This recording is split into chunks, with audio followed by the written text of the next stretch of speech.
महाराष्ट्रात जो बांगलादेशी जन्म प्रमाणपत्र घोटाळा उघडकीस आला आहे, देवेंद्र फडणवीस सरकारने 2,24,000 अर्जाची चौकशी सुरू केली आहे। मी भारत सरकारच्या गृह मंत्रालयाला या विषयात तक्रार केली होती। भारत सरकारचा गृह मंत्रालयात जे नॅशनल रजिस्ट्रार आहे, जे संबंध देशाचे जनगणना करते, त्याचा जन्म मृत्यू नोंद, यांनीही माझ्या तक्रारीची दखल घेतली आहे। महाराष्ट्रातील 10 शहरात यांची टीम हे चौकशीसाठी आली आहे। संभाजीनगर आहे, सिल्लोड आहे, मालेगाव आहे, अमरावती, अकोला। देवेंद्र फडणवीस सरकारने जे काम केलं त्यात स्पष्ट प्रतिसाद 2024 विधानसभेच्या निवडणुकीच्या काळात 2,24,000 अर्ज आले। 2025 मध्ये 24 अर्ज सुद्धा आलेले नाही। अशाच पद्धतीने मी मुंबईत फडणवीस सरकारने जे आवाहन केलं आहे, मुंबई उच्च न्यायालयाने पण आदेश दिला, मशिदीवरील अनधिकृत भोंगे बंद करण्यात। गेल्या 2 महिन्यात मी मुंबईतला 41 आणि महाराष्ट्रातला 10 51 पोलीस स्टेशनला भेट दिली। 300हून अधिक मशिदीच्या भोंग्याची पाहणी केली। मुंबईत 80% मशिदीचे भोंगे उतरवण्याचं काम सुरू झालं आहे। Mulund, Bhandup, Ghatkopar, Kurla, Chunabhatti,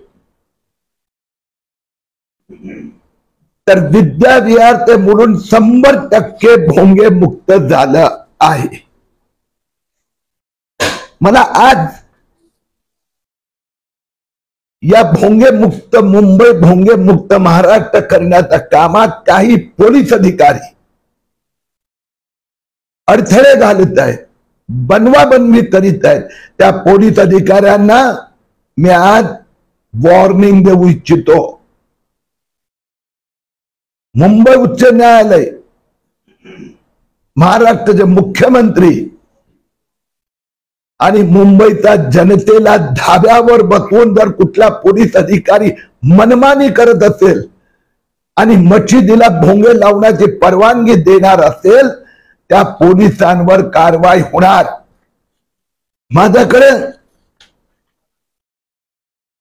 Wadala truck terminal police स्टेशनचं पत्र आहे। 3 दिवसापूर्वी त्यांनी हे उत्तर मला पाठवलं आणि त्यात लिहिलं आहे की आम्ही वडाळा ट्रक टर्मिनल पोलीस स्टेशनच्या आधी 14 मशिदीच्या भोंग्याला परवानगी दिली आहे। मी मुंबई पोलीस आयुक्तांना आवाहन करू इच्छितो, या पोलीस अधिकाऱ्याला ताबडतोब निलंबित केलं पाहिजे। अशाच पद्धतीने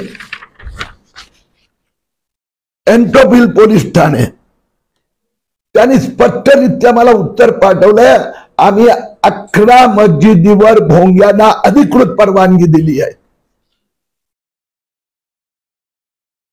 फक्त एवढंच नव्हे, परवानगी कशा पद्धतीने दिली जाते? जी इस्माईल हाजी अलाना चॅरिटेबल ट्रस्ट। अरे चॅरिटेबल ट्रस्ट आणि परवानगी कशासाठी? लिहिलं काय? Loud speaker information in our education centre. म्हणजे एज्युकेशन सेंटरच्या नावाने परवानगी घेतली जाते, दिली जाते आणि लावले जाते मोठमोठे भोंगे।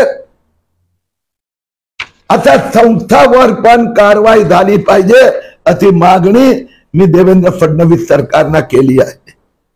वास्तविकरित्या हे पहा, मुंबईतले 80% पोलीस स्टेशन, त्यातलं एक उदाहरण देतो तुम्हाला। शिव पोलीस ठाणे, सायन पोलीस स्टेशन, त्यांनी स्पष्टपणे लिहिलंय, कोणत्याही मशिदीवर भोंगे नाहीत, आम्ही मशिदीवर भोंगे लावायला परवानगी दिली नाही. हे पोलीसचं उत्तर आहे. मशिदीवर 15 इंच बाय 10 इंचचे भोंगे लावण्याची परवानगी देता येते. Sorry, box speaker. मशिदीवर भोंगे बेकायदेशीर आहेत. Loud speaker, box speaker 15 inch by 10 inch. आणि मी देवेंद्र फडणवीस मुख्यमंत्री यांनी जे सांगितलंय, आम्ही मुंबईकरांना वचन देतो, एका महिन्याच्या आत इतिहासात पहिल्यांदा मुंबईत भोंगे मुक्त मुंबई होणार. मी आज मुख्यमंत्री देवेंद्र फडणवीस जी यांना एक पत्र लिहिलं आहे. हा एक दुसरा विषय आजपासून मी सुरू करीत आहे. दहशत माजवण्यासाठी, लेन जिहादसाठी हे जे मुस्लिम माफिया आहेत, ते हिंदू वस्त्यांमध्ये, जैन वस्त्यांमध्ये जाणून बुजून बकरे कापतात. माझ्याकडे त्या अनेक तक्रारी आलेल्या आहेत. बकरी ईदचा बहाणा असतो, बकरे कापले जातात. सोसायटीचा, चाळीतला जुना बिल्डिंग असतात, त्याच्या प्रांगणात हे बेकायदेशीर आहेत. न्यायालयाने पण आदेश दिलायत आणि पोलीस याच्याकडे दुर्लक्ष करीत आहेत.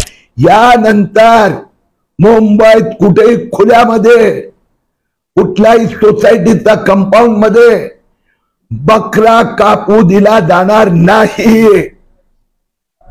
आणि या दुर्लक्ष करणारा पोलीस अधिकाऱ्यांना पण आम्ही सोडणार नाही.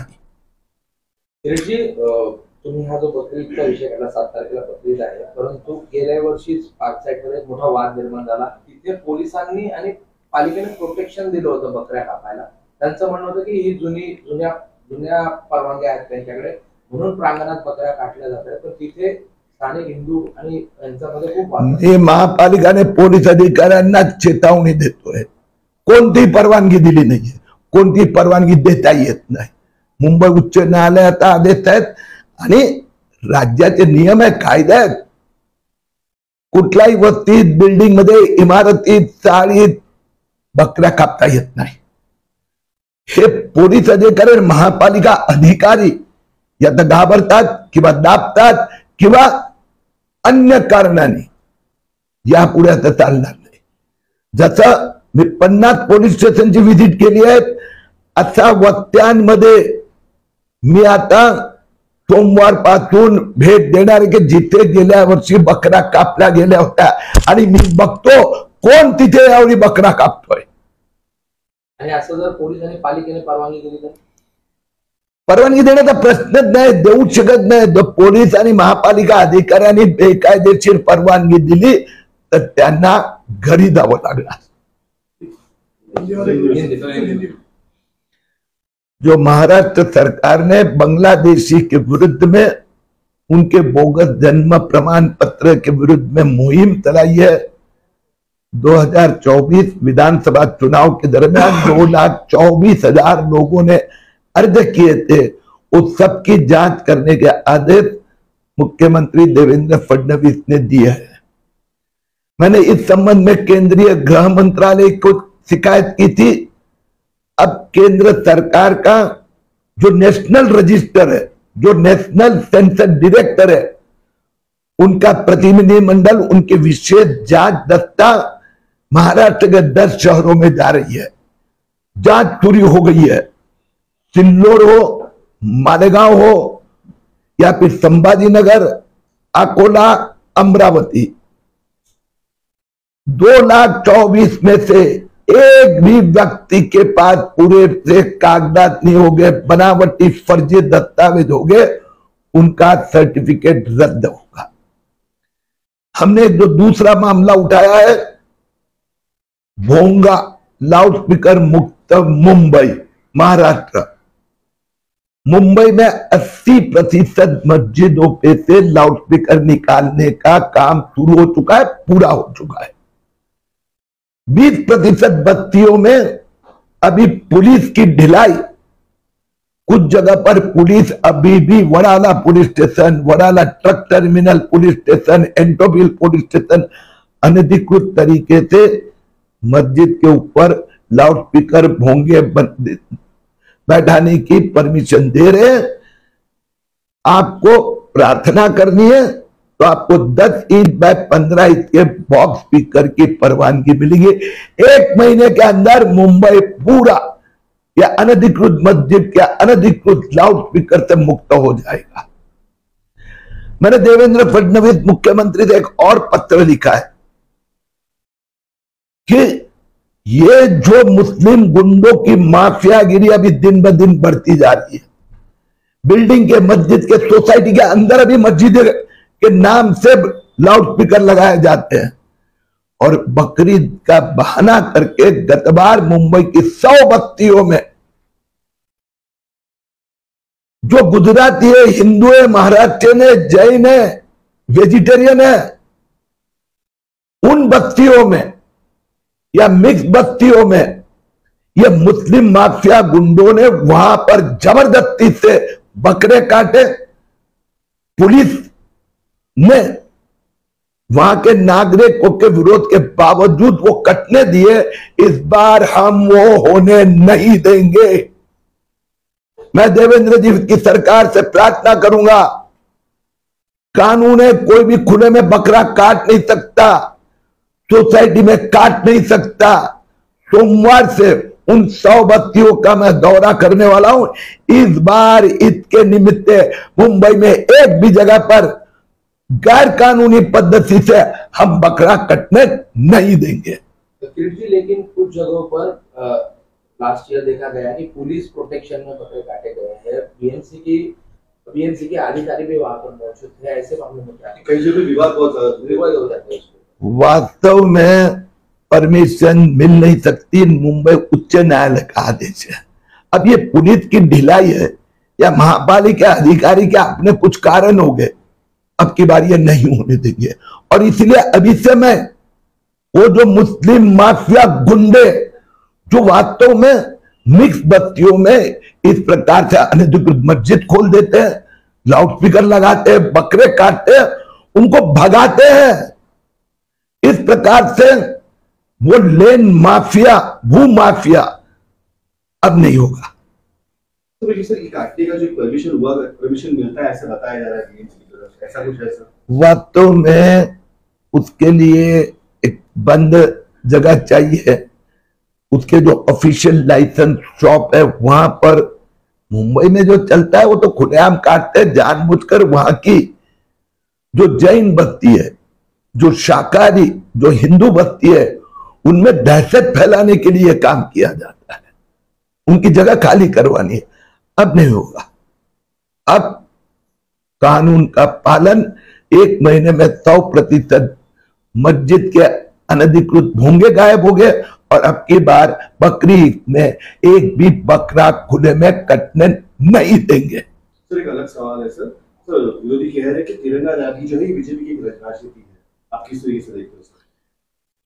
सिर्फ बीजेपी के ये कह के हम देश की जनता का अवमान नहीं करना चाहते। देशभक्ति किसी एक व्यक्ति की बपोती नहीं हो सकती। भारतीय जनता पार्टी राष्ट्रीय विचारधारा में मानते हैं। नरेंद्र मोदी जी ने आज हर एक देशवासी अपना सर ऊंचा करके चल रहा है, तो तिरंगा रैली पूरे देश में निकल रही है। अलग अलग संस्थाएं निकाल रही है, कहीं पर भाजपा भी निकाल रही है, लेकिन पूरा देश में आज राष्ट्रभक्ति है। किरण जी, अबू आजमी उन्होंने सीएम से मुलाकात की है और आप जो मुद्दे का विषय लेके चल रहे हो, उनका कहना है कि ये सभी धर्मों को भी लागू होगा और कोर्ट ने डेसिबल के बारे में कहा गया और सिर्फ एक ही धर्म को आप टारगेट कर रहे हो। इसके बारे में सभी मौलाना को बोलकर एक कार्रवाई के लिए मीटिंग होगी। क्या किसी की हिम्मत नहीं, किसी की ताकत नहीं है। कोई भी पार्टी का, उद्धव ठाकरे सेना का नेता हो, कांग्रेस का हो या अबू आदमी MIM को मुंबई महाराष्ट्र में अनधिकृत लाउड स्पीकर नहीं बजेंगे।